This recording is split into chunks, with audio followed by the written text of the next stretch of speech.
In this Canva tutorial, I'm going to show you how to bold text. Now, there's two ways that we can actually do this.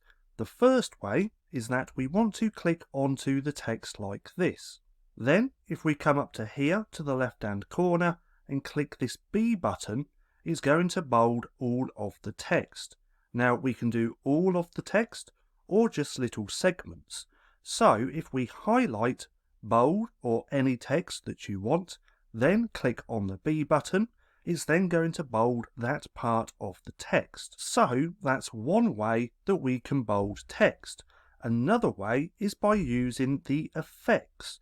So what we want to do is click on our text, come up here to effects, and then we want to choose this outline just here. Now what this is going to do is put an outline round the text.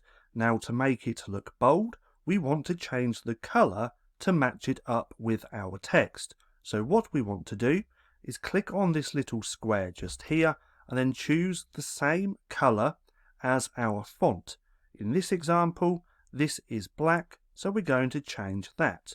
Then we have another option which we don't have with the bold button, and that's the thickness. So what we can do is increase the thickness like so, or we can decrease it.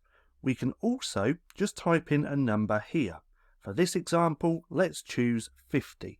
We're going to click enter, and now that's bold. So that's two different ways on how to bold text in Canva. Now if you would like to watch more Canva tutorials, then click right here and watch this playlist.